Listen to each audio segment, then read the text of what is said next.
ทักทายสบายดีและสวัสดีพ่อแม่พี่น้องสุขุมสุขคนเด้อนี่ต้อนรับเข้าสองบ่าวสองพรไซคือเก่าพี่น้องวันนี้กับบ่าวพรไซกับเข้ามาบ้านเวียงอีกเก่าพี่น้องเพราะว่าบ่าวพรไซมาตอนนั้นน่ะสิเป็นยามฝนเนาะพี่น้องกับบรรยากาศกับสีแตกต่างจากนี้เนาะพี่น้องเพราะว่ายามนี้บ่าวพรไซมาช่วงแรงพี่น้องเดือนนี้กับเดือน12สิเข้าเดือน1เนาะพี่น้องเนาะตอนนี้บรรยากาศที่ชนบทบ้านเวียงเมืองอัศพรแขวงสะหวรรณเขตพี่น้องพ่อแม่ประชาชนก็กำลังไปให้ไปหน้าพี่น้องไปหัวไปสวนทำมาหากินพี่น้องเอ้ยอยู่ใส่กันเนาะบอกว่าแต่อยู่ตรงใดเจใดทุกคนก็ต้องได้ทำมาหากินเบิดเนาะพี่น้องเนาะ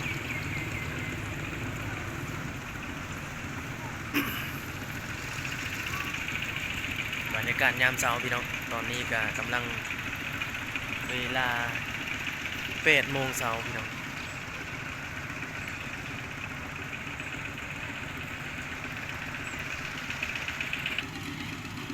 พ่อแม่ประชาชนพ่อแม่ก็ไปทำมาหากินเนาะพี่น้องไปให้ไปสวนไปให้ไปนาเห็ดมันต้นช่วงนี้พี่น้องเห็ดมันต้นเห็ด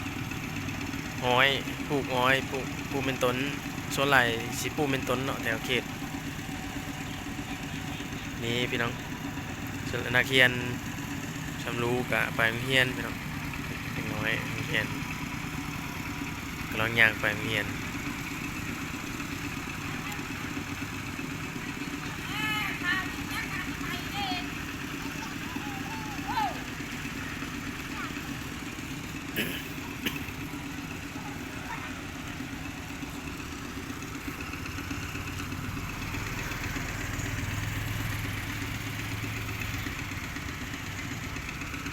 เป็นตอนเช้าเนาะพี่น้อง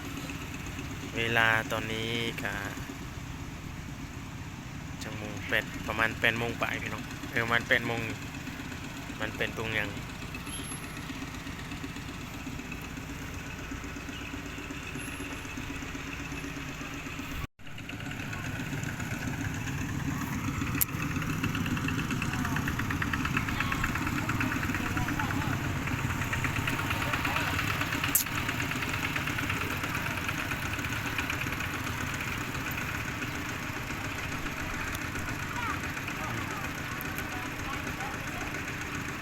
นักเรียนกำลังย่างไปเฮียนพี่น้อง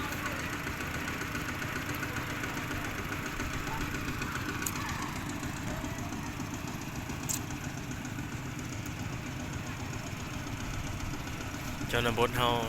ชนไหนยามนี้ขี้พุ่นพี่น้องยามฝนกะขี้ต้มมีแต่ขี้ต้ม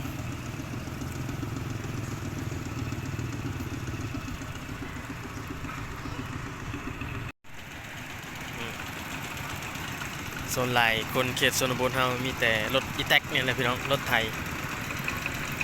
ย่างเติบย่างตามโซนไหลมีแต่รถไถไปให้ไปหน้าไปหัวไปสวนกำลังเตรียม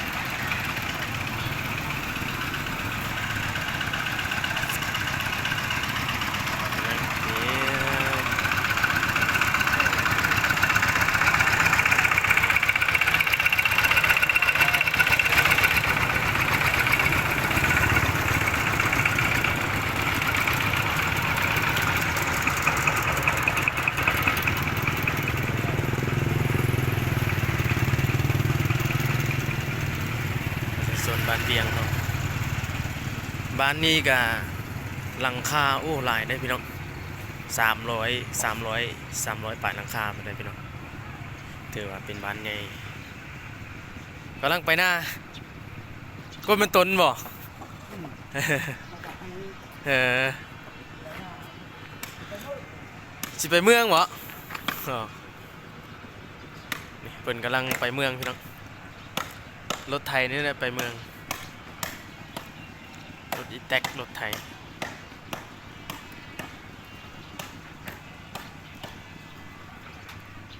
บรรยากาศยามเช้า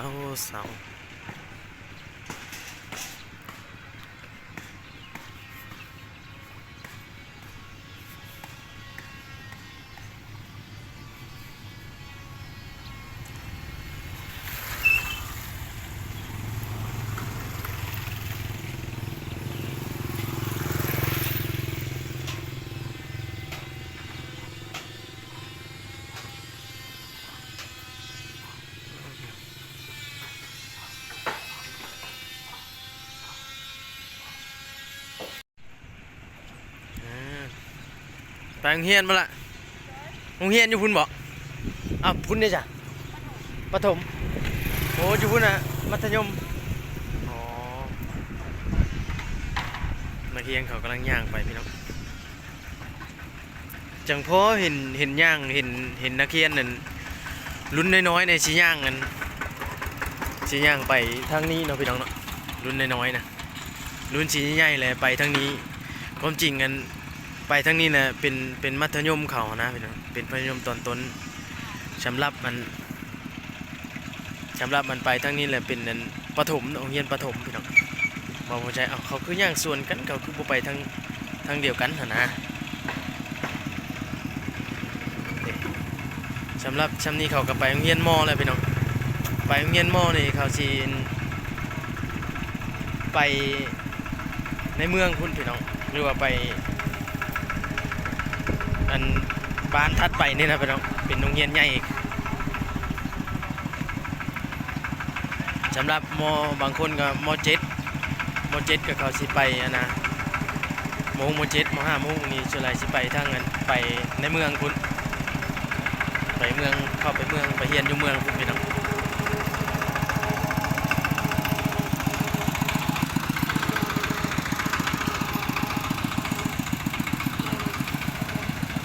ไปสีเข้าพวกนี้ไปดู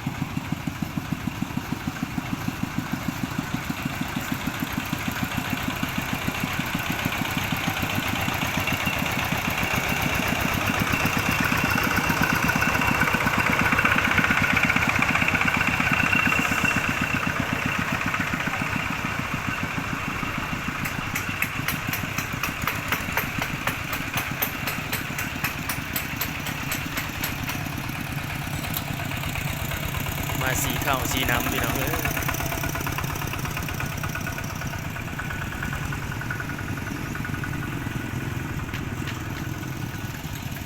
โอ้อยู่มงหันเนี่ยสิเป็นนุ่งสีเข้าเขาพี่น้องวงสีสาบานเขาโซไลคนกิสิมาสีเข้าอยู่นี่เนาะเบิ้งสิพาไปเบิ้งวงสี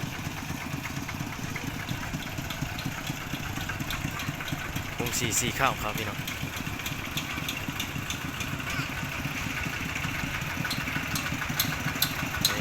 ตอนเช้า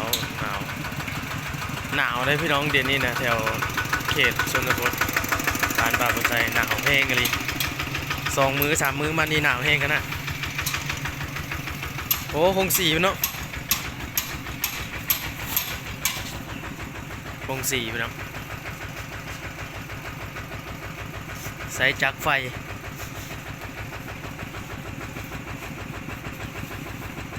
สอบเท่าไรสีนะ15โอ้ซ้ำเดียวกับสีอยู่เมืองพุ่นเนาะ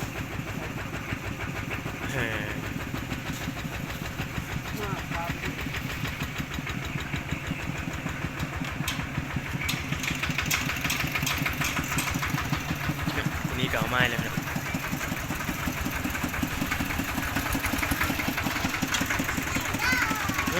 ย่อลงเลยตัว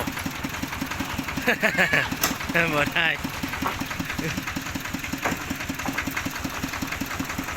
เอาห้ำนี่จะเสียเงินบ่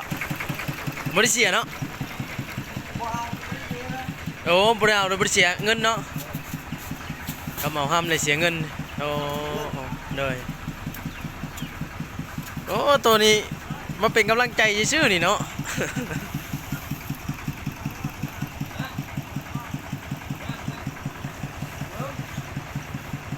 วงสีเพิ่นพี่น้องวงสีเข้า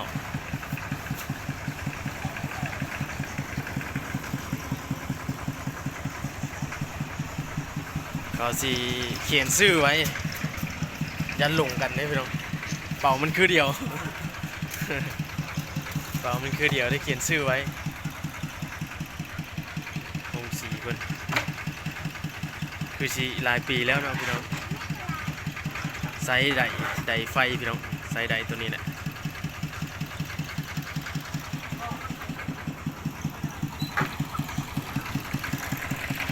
โอ้ขี้แกบมันออกนี่พี่น้อง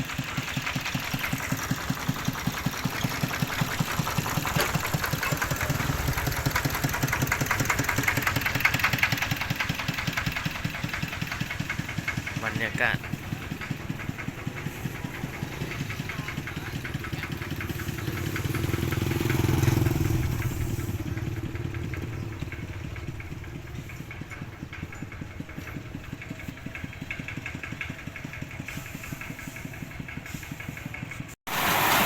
นี่พี่น้องเพิ่นกำลังสีเข้า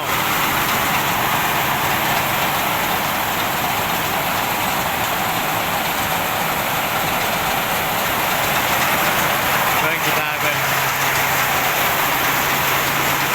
อายเด้อ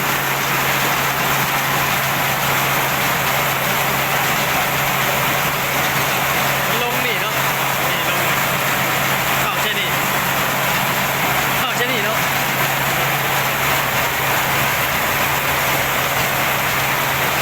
มันก็สิลงทั้งลุ่มมันลงลุ่มนี่เนาะ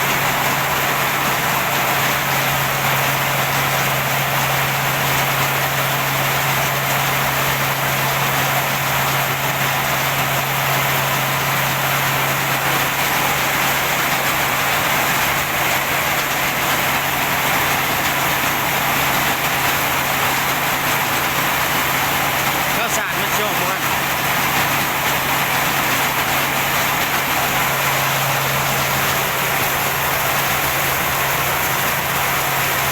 ข้าวสารมันช่วง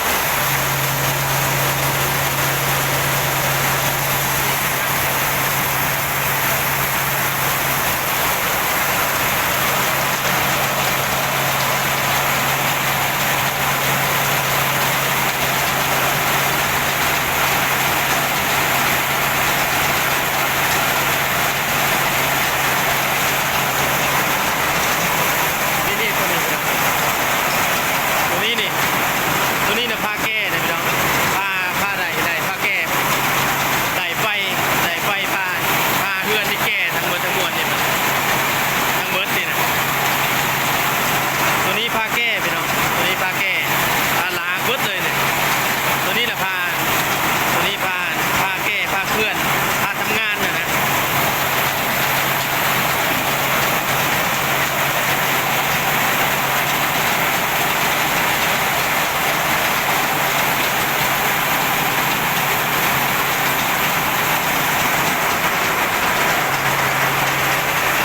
ขี้แก้มันจะออกทางหลังพี่น้องขี้แก้มัน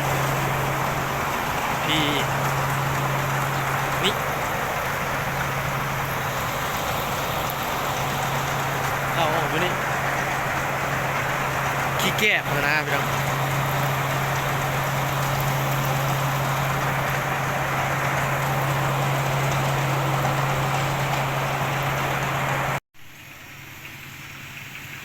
บรรยากาศตอนยามฝนกับยามแล้งสีแตกต่างกันเนาะพี่น้องยามฝนนี่สีเขียวงามอุดมสมบูรณ์เพราะว่าช่วงนี้หน้าแล้งกับสีแห้งแล้งแน่เนาะพี่น้องเนาะบางคนก็ออกมานั่งพิงแดดยามเช้าเนาะพี่น้องเพราะว่าอากาศหนาวแห้งพี่น้องเอ้ยช่วงนี้สองมื้อมานี่อากาศหนาวออกมาพิงแดดมาสู่กันลมกันคนบ้านน้องเฮาบ่มีหยังหลายนะพี่น้องเนาะ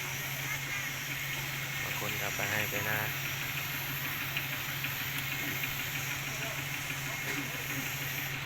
คนก็อยู่เฮือน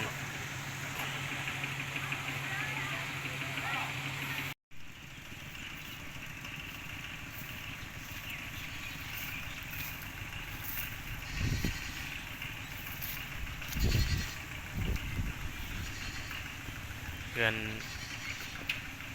ไม้พี่น้องแบบโบราณเฮือนไม้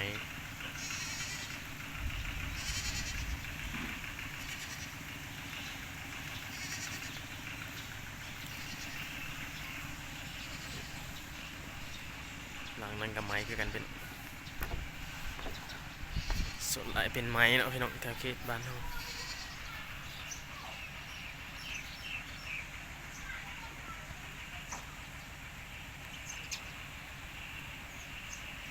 เพิ่นไปนาแล้วบ่หลังนี้เนาะพวกกระไดงานเลยพี่น้อง หลังนั้นยังอยู่คือสิบ่ได้ไปหน้าหลังนั้นพี่น้องอยู่เฮือนอยู่ชันบางหลังคาก็อยู่เฮือนพี่น้อง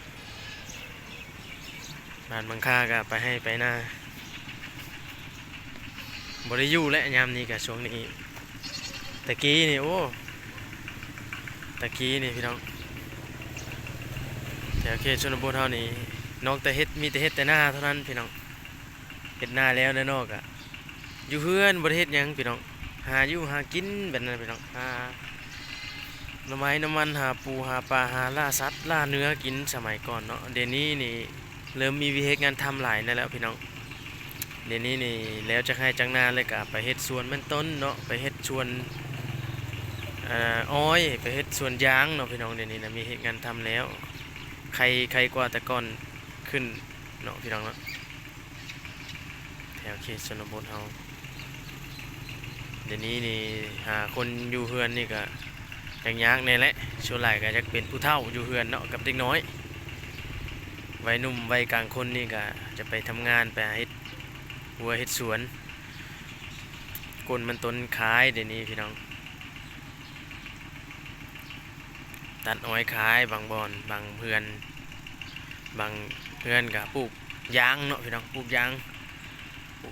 ก็ไปตัดหญ้ายางไปตัดชวนยางพี่น้องนี่ก็กำลังไปให้ไปนา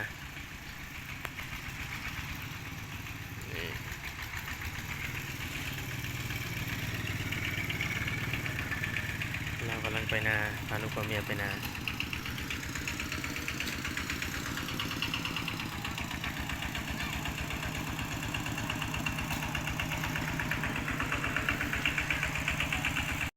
พี่น้องบ้านเพิ่นมีอาหาร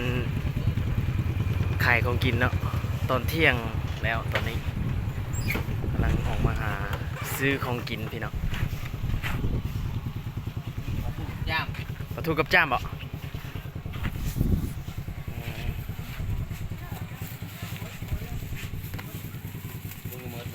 นี่ปลาทูกับจ้ามไม้เท่าได้จ้ามนี่ไม้5,000ปลาทูดิตัวละ5โอ้ส้มพักก็มีนี่ส้มพักพี่เท้าสิเอาส้มพักนี่ถุงนึง5เนาะตัวนี้เนาะ10,000บ่10,000กีบจามนี่จาม5เนาะจาม5เอา1 2 3 4ทีมงานเราจะคนวะ2 4 5คนเนาะ1 2 3 4 5 6 5 30 40เอาตัวปลาทูนี่เท่าไหร่ก็ตัวละ5แล้ว1เอาปลาทูดำ2เท่าไหร่แล้ว50แล้ว55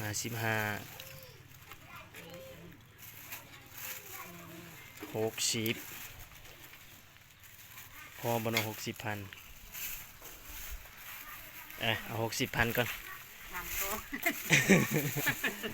มีปองป่าบ่บ่มีบ่อ๋อ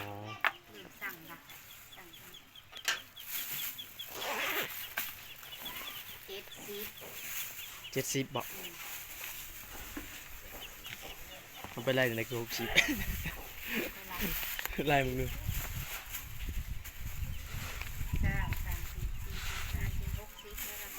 เป็น60เนาะ60,000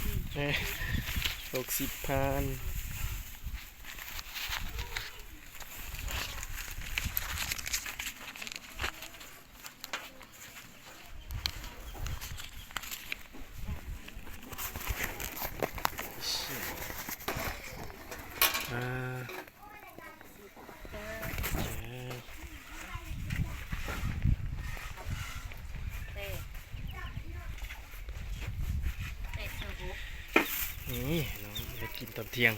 จ้ามกับปลาทู ารเพิ่นมีเผยพี่น้องเขากินข้าวนี่บ่กินเผยนี่ลืมมาสุ่มพักเลยวันนี้ ลืมมาสุ่มพัก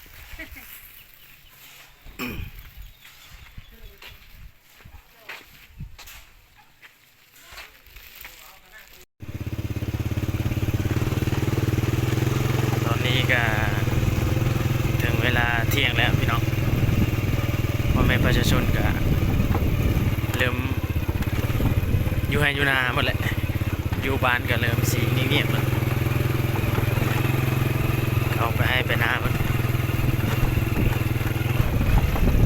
มีแต่ตอนแรงหมดแล้วพี่น้องเขาสีได้กลับมา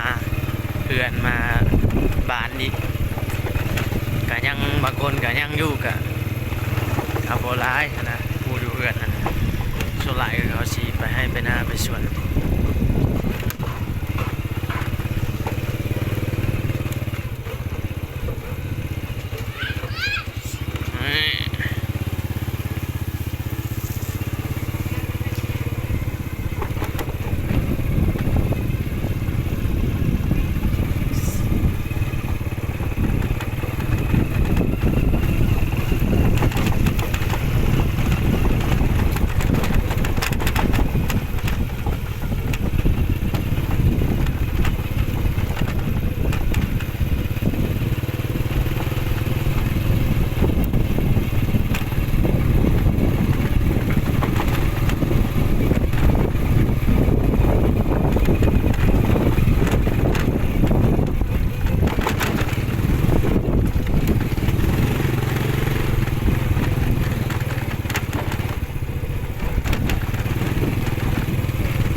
เอาพี่น้องถือว่าคลิปนี้ก็ขอฝากไว้เพียงจำนี้เด้อพี่น้องเด้อขอขอบใจผู้ที่เข้ามาชมและติดตามเนาะพี่น้องเนาะไว้ติดตามกันผลงานต่อไปเด้อพี่น้องเด้อท้ายนี้ก็กล่าวคำว่าสบายดี